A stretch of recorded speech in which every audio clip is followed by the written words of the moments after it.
ಸಂಕಲ್ಪ PU college Gangavathi ದ್ವಿತೀಯ ವರ್ಷದ ವಿದ್ಯಾರ್ಥಿನಿಯರಿಗೆ ನನ್ನ ಬೆಳಗಿನ ಶುಭೋದಯಗಳು. ಅದರ ಜೊತೆಗೆ ಎಲ್ಲ ವಿದ್ಯಾರ್ಥಿನಿಯರಿಗೆ ಆನ್ಲೈನ್ ತರಗತಿಗೆ ನಾನು ಸ್ವಾಗತವನ್ನು ಕೂಡ ಕೋರ್ತಾ ಇದ್ದೀನಿ.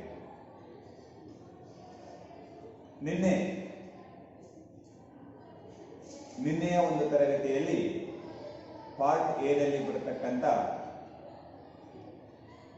ಚಾಪ್ಟರ್ 4 ಅಂದ್ರೆ ಅಧ್ಯಾಯ 4 ದ ಪರ್ಫೆಕ್ಟ್ ಕಾಂಪಿಟೇಟಿವ್ ಮಾರ್ಕೆಟ್, ಪರಿಪೂರ್ಣ ಪೈಪೋಟಿ ಮಾರುಕಟ್ಟೆಯ ಸಿದ್ಧಾಂತ ಅಂತಕ್ಕಂಥದ್ದು. ಅದರಲ್ಲಿ 4 ಅಂಕಗಳಿಗೆ ಸಂಬಂಧಪಟ್ಟಿರತಕ್ಕಂಥ ಒಂದು ಪ್ರಶ್ನೆಯನ್ನು ನಾವೆಲ್ಲರೂ ಚರ್ಚೆಯನ್ನು ಕೂಡ ನಾವು ಮಾಡಿದ್ವಿ. ಅದರಲ್ಲಿ ಯಾವುದು ಅಂತಂದ್ರೆ the futures of the perfect competitive market, ಅಂದ್ರೆ ಪರಿಪೂರ್ಣ ಪೈಪೋಟಿ ಮಾರುಕಟ್ಟೆಯ ಲಕ್ಷಣಗಳ ಬಗ್ಗೆ ನಾವು ಅಧ್ಯಯನವನ್ನು ಮಾಡಿದ್ವಿ. ಇವತ್ತು ಮತ್ತೊಂದು ಪ್ರಶ್ನೆ ಯಾವುದು ಅಂತಂದ್ರೆ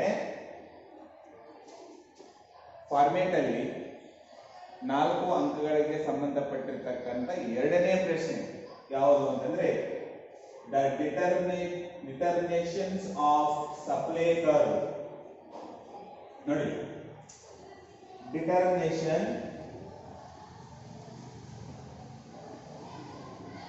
ಡಿಟರ್ಮಿನೇಷನ್ಸ್ ಆಫ್ ಸಪ್ಲೈ ಕರ್ವ್ ಅಂದ್ರೆ ಪೂರೈಕೆ ರೇಖೆಯ ನಿರ್ಧಾರಕಗಳು ಅಂತ ಕರಿತೀವಿ.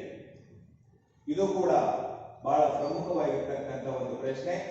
ಇದು ಎಷ್ಟು ಅಂಕಗಳಿಗೆ ಅಂತಂದ್ರೆ 4 ಅಂಕಗಳಿಗೆ ಸಂಬಂಧಪಟ್ಟಿರ್ತಕ್ಕಂಥ ಪ್ರಶ್ನೆ. The 4 marks. ಪೂರೈಕೆ ರೇಖೆ ನಿರ್ಧಾರಕಗಳು ಅಂತ ಬಂದಾಗ ಈ ಎಲ್ಲ ಅಂಶಗಳನ್ನು ಅಧ್ಯಯನ ಮಾಡಬೇಕು.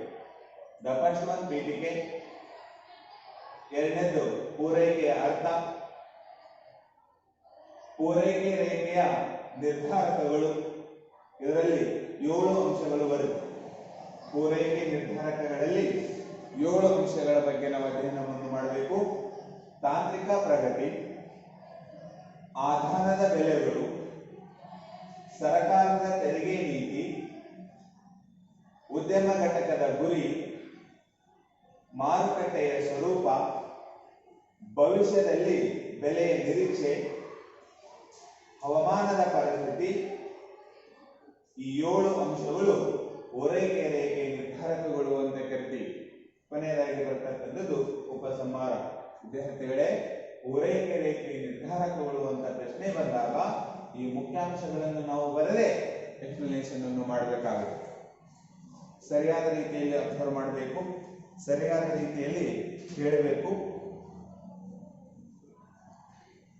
ಬೇಡಿಕೆ ಮತ್ತು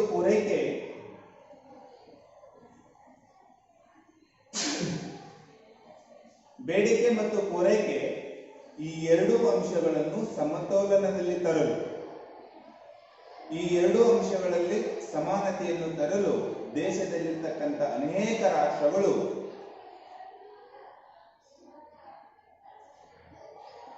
ಮೇಲಿಂದ ಮೇಲೆ ಪ್ರಯತ್ನವನ್ನು ಪಡ್ತಾ ಇದ್ದಾವ ಅಂತಕ್ಕಂಥದ್ದು. ಆಯಾ ರಾಷ್ಟ್ರಗಳ ಆರ್ಥಿಕ ಪ್ರಗತಿಗೆ ಅನುಗುಣವಾಗಿ, ಅದರ ಜೊತೆಗೆ ದೇಶದ ಜನಸಂಖ್ಯೆಗೆ ಅನುಗುಣವಾಗಿ ಬೇಡಿಕೆ ಮತ್ತು ಪೂರೈಕೆ ಅಂತಕ್ಕಂಥದ್ದು ಎಷ್ಟು ಜನಸಂಖ್ಯೆ ಇದೆ, ಆ ಜನಸಂಖ್ಯೆಗೆ ಯಾವ ರೀತಿಯಾಗಿ ಬೇಡಿಕೆ ಅಂತಕ್ಕಂಥದ್ದಿದೆ, ಬೇಡಿಕೆಗೆ ತಕ್ಕಂತೆ ಯಾವ ರೀತಿಯಾಗಿ ಪೂರೈಕೆ ಅಂತಕ್ಕಂಥದ್ದು ನೀಡಬೇಕು ಎಂಬ ನಿಟ್ಟಿನಲ್ಲಿ ಜಗತ್ತಿನ ಅನೇಕ ರಾಷ್ಟ್ರಗಳು ಬೇಡಿಕೆ ಮತ್ತು ಪೂರೈಕೆಯ ಮಧ್ಯೆ ಹೇಗಾದರೂ ಮಾಡಿ ಸಮತೋಲನವನ್ನು ತರಲು ಅನೇಕ ರಾಷ್ಟ್ರಗಳು ತಮ್ಮದೇ ಆಗಿರ್ತಕ್ಕಂಥ ಒಂದು ಪ್ರಯತ್ನದಲ್ಲಿ ತೊಡಗಿದಾವ ಅಂತಕ್ಕಂಥದ್ದು. ಇದು ಇಂಟ್ರಡಕ್ಷನ್. ಇನ್ನು ನೆಕ್ಸ್ಟ್ ಪೂರೈಕೆಯ ಅರ್ಥ.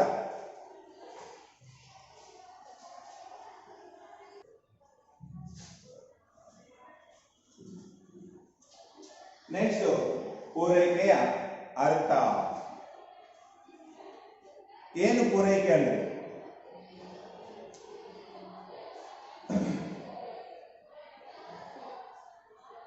what is the meaning of supply? What is the meaning of supply?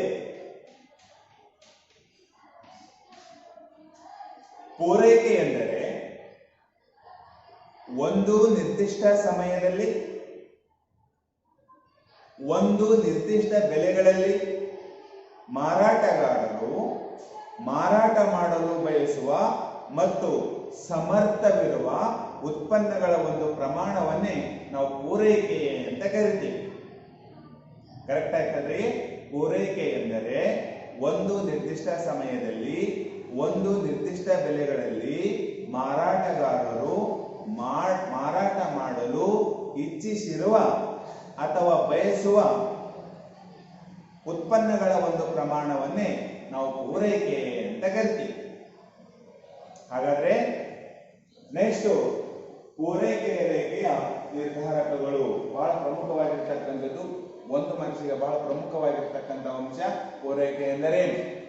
ನಿರ್ದಿಷ್ಟ ಸಮಯದಲ್ಲಿ ನಿರ್ದಿಷ್ಟ ಬೆಲೆಗಳಲ್ಲಿ ಮಾರಾಟಗಾರರು ಮಾರಾಟ ಮಾಡಲು ಇಚ್ಛಿಸಿರುವ ಅಥವಾ ಬಯಸಿರುವ ಮತ್ತು ಸಮರ್ಥವಿರುವ ಉತ್ಪನ್ನಗಳ ಒಂದು ಪ್ರಮಾಣವನ್ನೇ ನಾವೇನಂತ ಕರಿತೀವಿ? ಪೂರೈಕೆ ಅಂತ ಕರಿತೀವಿ. ಇನ್ನು ನೆಕ್ಸ್ಟ್ ಪೂರೈಕೆ ರೇಖೆಯ ನಿರ್ಧಾರಕಗಳು. ಅದರಲ್ಲಿ ಒಂದನೇದು ತಾಂತ್ರಿಕ ಪ್ರಗತಿ.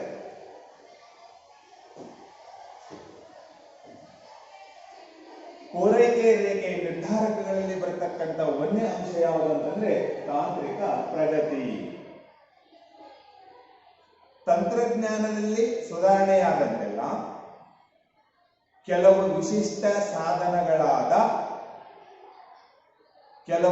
ವಿಶಿಷ್ಟ ಸಾಧನಗಳು, ಬಂಡವಾಳ, ಉಪಕರಣಗಳು, ಕಚ್ಚಾ ಸರಕುಗಳು ಮುಂತಾದವುಗಳು ಲಭ್ಯವಿರುತ್ತವೆ. ಯಾವಾಗ ತಂತ್ರಜ್ಞಾನಗಳು ಸುಧಾರಣೆಯಾದಂತೆಲ್ಲ ಸಾಧನಗಳು, ಬಂಡವಾಳ, ಉಪಕರಣಗಳು, ಕಚ್ಚಾ ಸರಕುಗಳು ಇನ್ನೂ ಮುಂತಾದವುಗಳು ಇಲ್ಲಿ ಲಭ್ಯವಾಗುತ್ತವೆ. ಈ ಸಂಪನ್ಮೂಲಗಳ ಒಂದು ಬಳಕೆಯಿಂದ ಒಟ್ಟು ಉತ್ಪಾದನಾ ವೆಚ್ಚ ಕಡಿಮೆಯಾಗುತ್ತದೆ. ಈ ತಂತ್ರಜ್ಞಾನಗಳ ಬಳಕೆಯಿಂದ ಒಟ್ಟು ಉತ್ಪಾದನೆ ಅಂತಕ್ಕಂಥದ್ದು ಕಡಿಮೆ ಆಗುತ್ತದೆ ಮತ್ತು ಸೀಮಾಂತ ಉತ್ಪನ್ನವು ಕೂಡ ಇಳಿಮುಖವಾಗುತ್ತಾ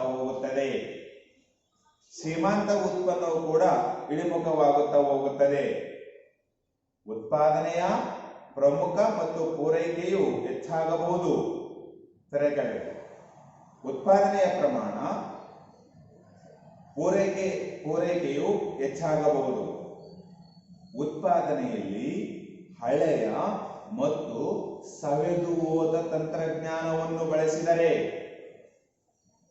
ಉತ್ಪನ್ನದಲ್ಲಿ ಹಳೆಯ ಮತ್ತು ಸವೆದು ಹೋದ ತಂತ್ರಜ್ಞಾನವನ್ನು ಬಳಸಿದರೆ ಒಟ್ಟು ಉತ್ಪಾದನೆ ಹೆಚ್ಚಾಗಿ ಪೂರೈಕೆ ಮೇಲ್ಭಾಗಕ್ಕೆ ಹೋಗುತ್ತದೆ.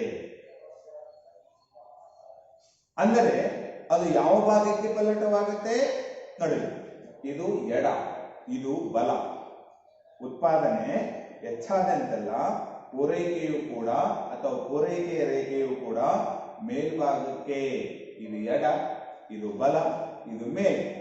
ಇದು ಎಡ, ಇದು ಬಲ, ಇದು ಮೇಲೆ. ಹಾಗಾದ್ರೆ ಯಾವ ಭಾಗಕ್ಕೆ ಪಲ್ಲಟವಾಗುತ್ತೆ?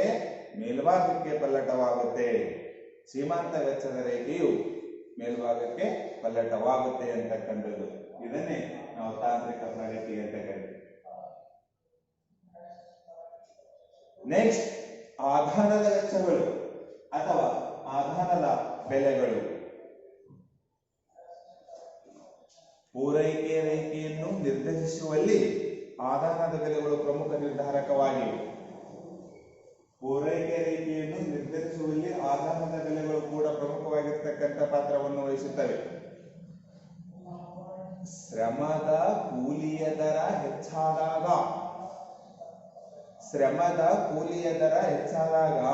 ಸೀಮಾಂತ ವೆಚ್ಚ ಮತ್ತು ಒಟ್ಟು ವೆಚ್ಚ ಅಂತಕ್ಕಂಥದ್ದು ಹೆಚ್ಚಾಗುತ್ತೆ. ಹಾಗಾದ್ರೆ ಇಲ್ಲಿಯೂ ಕೂಡ ಪೂರೈಕೆ ರೇಖೆ ಯಾವ ಭಾಗಕ್ಕೆ ಪಲ್ಲಟವಾಗುತ್ತೆ? ಮೇಲ್ಭಾಗಕ್ಕೆ ಪಲ್ಲಟವಾಗುತ್ತೆ. ಕೂಲಿಯ ದರ ಅಂತಕ್ಕಂಥದ್ದು ಹೆಚ್ಚಾದಾಗ ಪೂರೈಕೆ ರೇಖೆಯು ಮೇಲ್ಭಾಗಕ್ಕೆ ಪಲ್ಲಟವಾಗುತ್ತೆ ಅಂತಕ್ಕಂಥದ್ದು. ಹಾಗಾಗಿ ಪೂರೈಕೆಯನ್ನು ನಿರ್ಧಾರ ಮಾಡ್ತಕ್ಕಂಥ ಮತ್ತೊಂದು ಅಂಶ ಆಧಾರಿತ ಬೆಲೆಗಳು.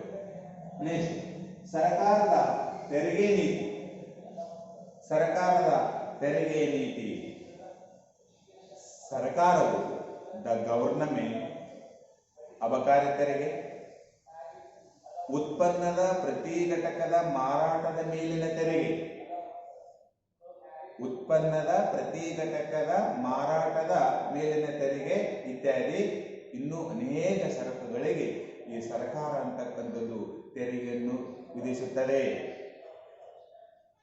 ಸರ್ಕಾರ ಈ ರೀತಿಯಾದ ತೆರಿಗೆಗಳನ್ನು ವಿಧಿಸಿದಾಗ ಸೀಮಾಂತ ವೆಚ್ಚವು ಹೆಚ್ಚಾಗುವುದರ ಜೊತೆಗೆ ಪೂರೈಕೆ ರೇಖೆಯು ಎಡಭಾಗಕ್ಕೆ ಏನಾಗುತ್ತೆ? ಪಲ್ಲಟವಾಗುತ್ತೆ. ಅಂದರೆ ಪೂರೈಕೆ ಎಡಭಾಗಕ್ಕೆ ಪಲ್ಲಟವಾಗುತ್ತೆ. ಯಾಕ? ಪ್ರತಿ ಉತ್ಪನ್ನಗಳ ಮೇಲೆ ಸರ್ಕಾರ ಅಂತಕ್ಕಂಥದ್ದು ತೆರಿಗೆಯನ್ನು ವಿಧಿಸುತ್ತೆ. ಆ ತೆರಿಗೆಯಿಂದ ರಾಷ್ಟ್ರಕ್ಕೆ ಅಥವಾ ದೇಶಕ್ಕೆ ಹೆಚ್ಚಿನ ರೀತಿಯಾದ ವರಮಾನ ಅಂತಕ್ಕಂಥದ್ದು ಬರುತ್ತೆ, ಆದಾಯ ಅಂತಕ್ಕಂಥದ್ದು ಬರುತ್ತೆ. ಆದಾಯ ಬಂದಾಗ GDP ಪ್ರಮಾಣ, the gross domestic product, GDP, the gross domestic product, ಒಟ್ಟು ದೇಶೀಯ ಉತ್ಪನ್ನ ಅಂತಕ್ಕಂಥದ್ದು ಏನಾಗುತ್ತಾ? ಹೆಚ್ಚಾಗುತ್ತೆ. ಹಾಗಾಗಿ ಈ ಸರ್ಕಾರದ ತೆರಿಗೆ ನೀತಿ ಅಂತಕ್ಕಂಥದ್ದು ಪೂರೈಕೆ ರೇಖೆಯನ್ನು ನಿರ್ಧಾರಕ ಮಾಡತಕ್ಕಂಥ ಮತ್ತೊಂದು ಅಂಶ. ನೆಕ್ಸ್ಟ್, ಉದ್ಯಮ ಘಟಕದ ಗುರಿ.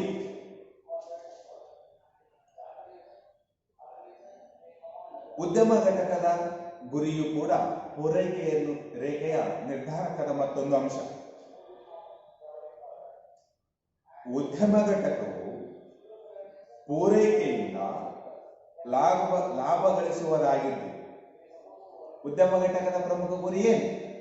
ಉದ್ಯಮ ಘಟಕದ ಪ್ರಮುಖ ಗುರಿ ಏನಂತಂದ್ರೆ, ಉದ್ಯಮ ಘಟಕವು ಸಂಪನ್ಮೂಲಗಳನ್ನು ಕ್ರೋಢೀಕರಿಸಿ ಆ ಸಂಪನ್ಮೂಲಗಳಿಂದ ಉತ್ಪನ್ನಗಳನ್ನು ತಯಾರಿಸಿ ಅಥವಾ ಉತ್ಪಾದಿಸಿದ ಸರಕುಗಳನ್ನು ಒಂದು ಸ್ಥಳದಿಂದ ಮತ್ತೊಂದು ಸ್ಥಳಕ್ಕೆ, ಒಬ್ಬ ವ್ಯಕ್ತಿಯಿಂದ ಮತ್ತೊಬ್ಬ ವ್ಯಕ್ತಿಗೆ, ಒಂದು ಪ್ರದೇಶದಿಂದ ಮತ್ತೊಂದು ಪ್ರದೇಶಕ್ಕೆ ಆ ಸರಕುಗಳನ್ನು ಮಾರಾಟ ಮಾಡಿದ್ರೆ ಅದರಿಂದ ಲಾಭ ಅಂತಕ್ಕಂಥದ್ದು ಬರುತ್ತೆ.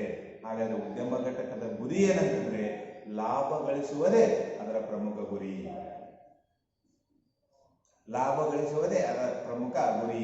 ದ ಇನ್ಕಮ್ ಫರ್ಮಿನ ಒಂದು ಏಮ್, ಉದ್ಯಮ ಘಟಕದ ಒಂದು ಗುರಿ ಏನಂತಂದ್ರೆ ಲಾಭ ಗಳಿಸುವುದೇ ಅದರ ಪ್ರಮುಖ ಗುರಿ. ಇದು ಕೂಡ ಒಂದು ಪೂರೈಕೆ ರೇಖೆಯನ್ನು ನಿರ್ಧಾರ ಮಾಡತಕ್ಕಂಥ ಮತ್ತೊಂದು ಅಂಶ. ನೆಕ್ಸ್ಟ್, ಮಾರುಕಟ್ಟೆಯ ಸ್ವರೂಪ.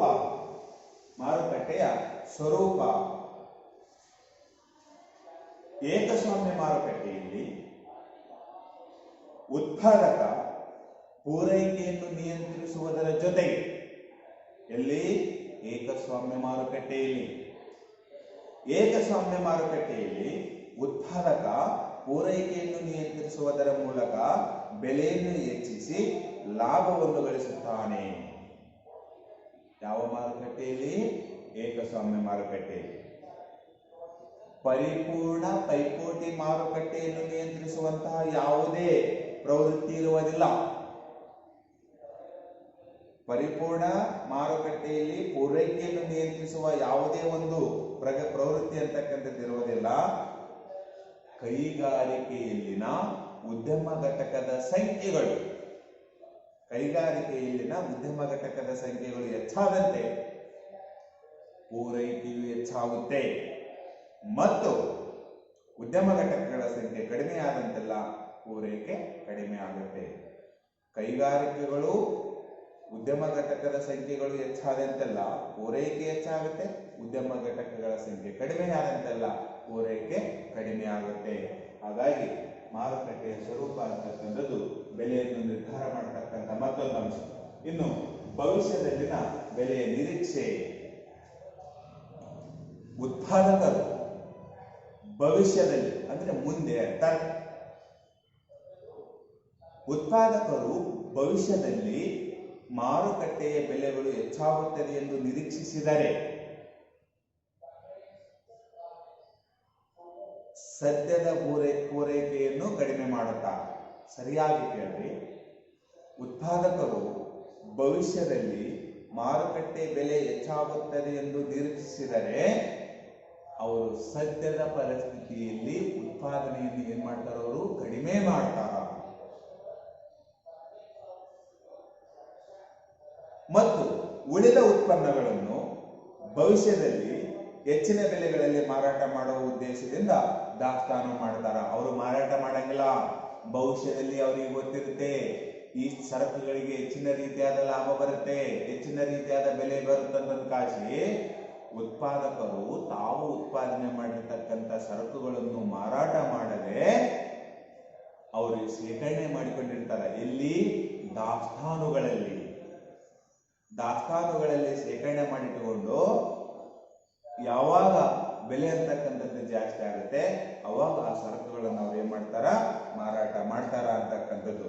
ಹಾಗಾಗಿ ಸದ್ಯದ ಉತ್ಪನ್ನವನ್ನು ಹೆಚ್ಚಿನ ಪ್ರಮಾಣದಲ್ಲಿ ಪೂರೈಸುತ್ತಾರೆ. ಅವಾಗ ಅವರು ಹೆಚ್ಚಿನ ಪ್ರಮಾಣದಲ್ಲಿ ಸರಕುಗಳನ್ನು ಏನ್ ಮಾಡ್ತಾರೆ, ಅವರು ಪೂರೈಕೆ ಮಾಡ್ತಾರೆ. ಇದು ಕೂಡ ಒಂದು ಭವಿಷ್ಯದ ಬೆಲೆಯ ನಿರೀಕ್ಷೆಯು ಕೂಡ ಪೂರೈಕೆ ರೇಖೆ ನಿರ್ಧಾರಕರ ಮತ್ತೊಂದು ಅಂಶ. ಹವಾಮಾನದ ಪರಿಸ್ಥಿತಿ. ಒಂದು ಉದ್ಯಮ ಘಟಕ ಸರಕುಗಳನ್ನು ಉತ್ಪಾದನೆ ಮಾಡತಕ್ಕಂಥ ಸಂದರ್ಭದಲ್ಲಿ ಹವಾಮಾನದ ಪರಿಸ್ಥಿತಿಗೆ ಅನುಗುಣವಾಗಿ ಸರಕು ಮತ್ತು ಸೇವೆಗಳನ್ನು ಉತ್ಪಾದನೆ ಮಾಡ್ತಾರ ಅಂತಕ್ಕಂಥದ್ದು. ಸರಕುಗಳಿಗೆ ಬೇಡಿಕೆ ಅಂತಕ್ಕಂಥದ್ದು ಯಾವ ಸಂದರ್ಭದಲ್ಲಿ ಅಥವಾ ಯಾವ ಪರಿಸ್ಥಿತಿಯಲ್ಲಿ ಇರುತ್ತೋ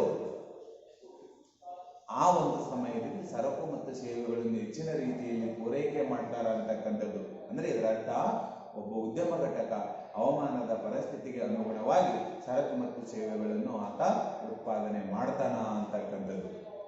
ಹಾಗಾಗಿ ಈ ಎಲ್ಲ ಅಂಶಗಳು, ಈ 7 ಅಂಶಗಳು ಏನಂತ ಕರಿತೀವಿ ನಾವು, ಪೂರೈಕೆ ರೇಖೆ ನಿರ್ಧಾರಕಗಳು ಅಂತ ಕರಿತೀವಿ. ಉಪಸಂಹಾರದಲ್ಲಿ ಬರಬೇಕು. ಈ ಮೇಲಿನ ಎಲ್ಲಾ ಲಕ್ಷಣಗಳು ಪೂರೈಕೆ ರೇಖೆಯನ್ನು ನಿರ್ಧಾರ ಮಾಡತಕ್ಕಂಥ ಪ್ರಮುಖ ಅಂಶಗಳು. ಪ್ರತಿಯೊಂದು ಅಂಶವೂ ಕೂಡ ಪೂರೈಕೆ ರೇಖೆಯನ್ನು ನಿರ್ಧಾರ ಮಾಡತಕ್ಕಂಥ ಪ್ರತಿಯೊಂದು ಅಂಶವೂ ಕೂಡ ಬಹಳ ಪ್ರಮುಖವಾಗಿರ್ತಕ್ಕಂಥ ಪಾತ್ರವನ್ನು ವಹಿಸುತ್ತವೆ ಅಂತಕ್ಕಂಥದ್ದು. ಇನ್ನೊಂದ್ಸಲ ಕೇಳ್ರಿ.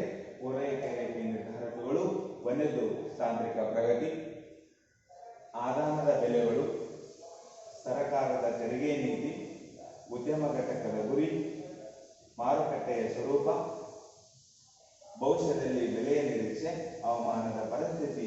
ಈ 7 ಅಂಶಗಳು ಪೂರೈಕೆ ರೇಖೆಯ ನಿರ್ಧಾರಕವನ್ನು ಮಾಡತಕ್ಕಂಥ ಪ್ರಮುಖ ಅಂಶಗಳು ಅಂತ ಕರಿತೀವಿ. ಇದು ಫಾರ್ಮೆಟ್ ಅಲ್ಲಿ 2ನೇ ಪ್ರಶ್ನೆ. Right the explanation determinations of supply ಅಂತಕ್ಕಂಥದ್ದು.